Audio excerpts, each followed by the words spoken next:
సాయిరామ్. ఓం నమ శివాయ. స్థానిక మందమరి సాయిబాబా దేవాలయంలో ఈరోజు మహాశివరాత్రి సందర్భంగా మన ఆలయంలో ఉదయాన్నే మహాశివుడికి రుద్రాభిషేక కార్యక్రమాన్ని నిర్వహించడం జరిగింది. మరియు ఈ పూట మొదలుపెట్టుకొని మధ్యాహ్నం 12:30 వరకు అభిషేకాల కార్యక్రమాలు కొనసాగుతుంటాయి. మరియు సాయంత్రం వేళ 7 గంటలకు శివపార్వతి కళ్యాణ మహోత్సవ కార్యక్రమం నిర్వహించడానికి ఏర్పాటు చేయడం జరుగుతుంది. కావున భక్తులందరూ కూడా ఈ కళ్యాణ మహోత్సవ కార్యక్రమానికి అధిక సంఖ్యలో విచ్చేసి కార్యక్రమం పాల్గొనాల్సింది కోరుతున్నాము. అదేవిధంగా మధ్యరాత్రి 12 గంటల వరకు మహాలింగోద్భవ సమయం. ఆ సమయంలో శివుడికి అభిషేక కార్యక్రమం ఉంటాయి. భక్తులంతా కూడా ఈరోజు యావత్ ప్రపంచమంతా కూడా ఉపవాసాలు ఉండి భక్తి శ్రద్ధలతో జాగరణ కార్యక్రమాలు చేసుకుంటూ ఈరోజు సాయంత్రం వేళ అందరూ కూడా వారి ఇంటి వద్ద దీపాలు వెలిగించుకొని జాగరణ చేస్తుంటారు.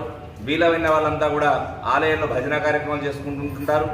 మన గొప్పనైనటువంటి సనాతన హిందూ సాంప్రదాయంలో సంవత్సరానికి ఒక్కసారిగా ఉపవాసం నిరాహార దీక్ష తీసుకొని ఈ రోజంతా కూడా ఒక నీటి చుక్క దాగకుండా కూడా ఉపవాస దీక్ష పాటిస్తుంటారు.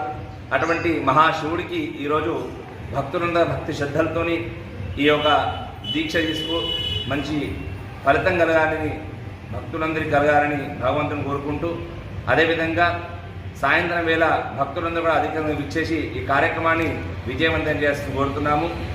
ప్రతిరోజు అభిషేకం ప్రియుడైనటువంటి శివుడు కాబట్టి ప్రతిరోజు కూడా అభిషేకం చేయాలని శాస్త్రం చెప్తుంటుంది. వీలు కాని వాళ్ళు ప్రతిరోజు చేసుకున్న వాళ్ళు సోమవారం చేసుకోవాలనుకుంటున్నారు. అదేవిధంగా సోమవారం కూడా వీలు కాని వాళ్ళు మాస శివరాత్రి నెలకు ఒకసారి వచ్చినట్టు అమావాస్యకి 2 రోజుల ముందు మాస శివరాత్రి వస్తుంది. దాని త్రయోదశి ఆ శివరాత్రి రోజు కూడా చేసుకోవాలి. అది కూడా వీలు కాని వాళ్ళు మహాశివరాత్రి సంవత్సరానికి ఒకసారి మాఘమాసంలో వచ్చేటువంటి అమావాస్యకి 2 రోజుల ముందు వచ్చేటువంటి శివరాత్రి మహాశివరాత్రి అంటుంటారు. ఆ సమయంలోనే అభిషేకం చేసుకోవాలని కోరుకుంటారు. అదేవిధంగా లింగోద్భవ సమయంలో ఒక చెంచాడు నీరు పోసినా కూడా ఆ శివుడి అనుగ్రహం పరిపూర్ణంగా కలుగుతుంటుంది. ఆరోగ్యానికి ఇచ్చేటవాడు శివుడు కాబట్టి అందరూ కూడా ఈ అభిషేక కార్యక్రమం పాల్గొని అందరూ కూడా స్వామి కృపకు పాత్రవాల్సిందని కోరుతున్నాము.